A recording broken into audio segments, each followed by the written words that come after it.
Welcome to Gleaning Mustard Seeds with Jerrie Barber. Mr. Barber is a preacher, a ventriloquist, a barefoot runner, and writes 2 blogs. When Jerrie communicates, he encourages people, try not to learn very much. Find a mustard seed. In the next few minutes, try not to learn very much.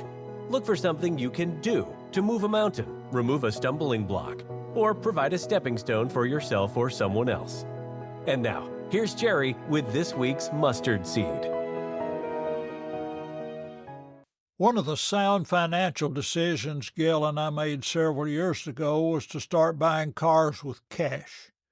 We accomplished that by doing 2 things. One, when we paid off our last financed car, we continued to make a car payment each month to ourselves.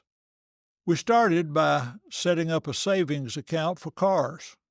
When we accumulated enough in that account, we moved the money into a mutual fund. That's been years since we started that. I still make a car payment on the first Thursday of every month. Second, we started buying used cars instead of new cars. In my early 20s, some friends I respected advised me to buy a new car every 3 years. They said that inflation was so bad that if I didn't do that, cars would get so expensive I wouldn't be able to afford a car. I had no concept of inflation. The only thing I knew about inflation was that's what you did to a tire when it was low. I knew I wanted to keep a car, so I followed their advice. When I finished a 36-month car payment, I went shopping for a new car. 36 months was as long as you could get a car loan then. To their credit, cars were different from the ones we have now. Buying a car with more than 100,000 miles was almost unheard of. The cars I purchased then usually had about 50,000 miles when I traded. By then, I'd typically replaced a starter and an alternator and made other repairs. Most cars today last much longer. When I bought my first Acura, it had about 50,000 miles when I bought it. I traded it when it had 200,000 miles on it.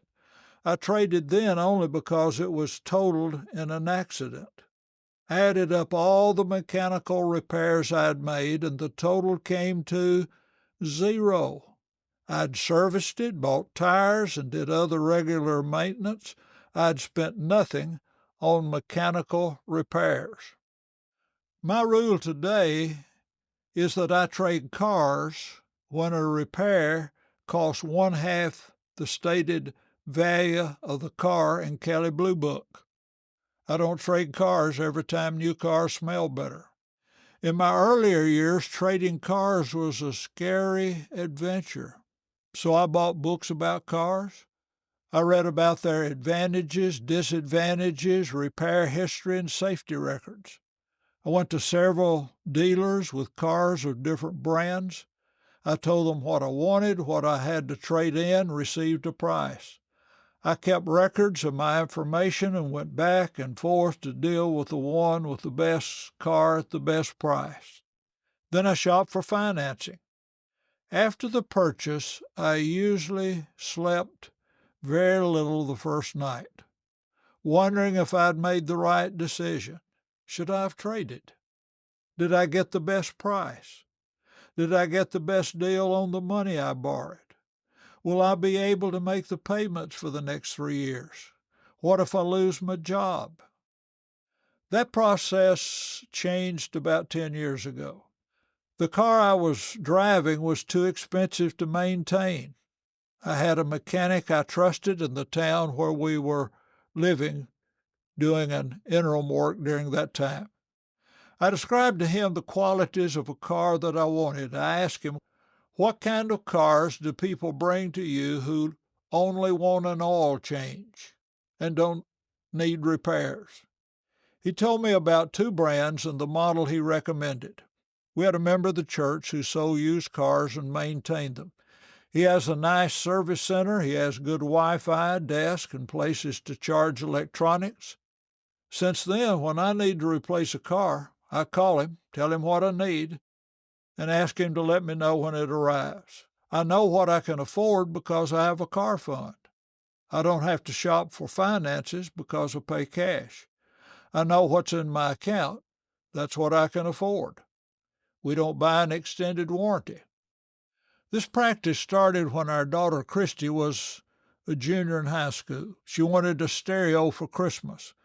We bought it, and as we were checking out, they asked if we wanted an extended warranty.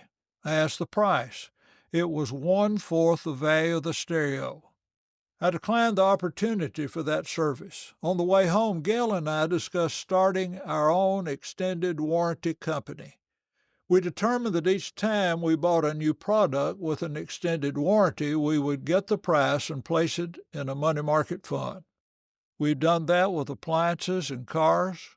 We put a fixed amount into the fund for our cars every 5,000 miles. Our company is doing well. We have low overhead. We haven't had to build any buildings. We don't have any employees. We don't have to pay to advertise since we're our only customers and we don't want any more. We have good service. We've never denied ourselves a claim. We have a $50 deductible, as most plans do. When we have a repair, we take $50 out of our house expenses or car expenses and our monthly budget. The rest is reimbursed from our extended warranty company. I discussed our funeral plans in episode 28. After we planned our funeral, we shopped for caskets and the funeral services. We were given the opportunity to do pre-planning. We thought we could make more with our money by investing it than by paying the funeral home. We decided we could combine our car fund and our funeral fund. In fact, they could be the same. It occurred to me that once we died, we didn't need the cars that we'd saved for. So we renamed it our Car and Casket Fund. We've informed Jerrie Wayne and Christy that when we die, don't buy us a new car, buy us a casket. We won't need the cars. What I have said in this episode is not a regulation, but an observation. Try not to learn very much. I hope you find a mustard seed that will help you make better use of the resources God has given to you. I have a limited amount of time and money. When I realize that, I want to use what I do have for God's glory. Moses said in Psalm 90, "The years of our life are 70, or even by reason of strength 80, yet their span is but toil and trouble. They are soon gone, and we fly away. So teach us to number our days and dollars, that we may get a heart of wisdom." Thank you for listening to Gleaning Mustard Seeds with Jerrie Barber.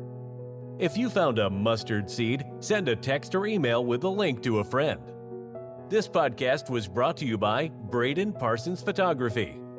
From family photos to landscape photography and everything in between, Braden uses his passion for capturing meaningful moments to create art and embody memories that will be cherished for a lifetime. Whether you want photos for your family, an event, or even want to browse Braden's portfolio for prints you can buy as art for your home or office, go to bradenparsons.com to explore the creativity and inspiration that comes from Braden Parsons Photography. You can also contact Braden directly at bradencparsons@gmail.com to discuss how to turn your photography needs into your most adored keepsakes. There are links in the show notes to connect with Braden. Thank you for listening. Jerrie looks forward to next week as we continue to collect and plant mustard seeds.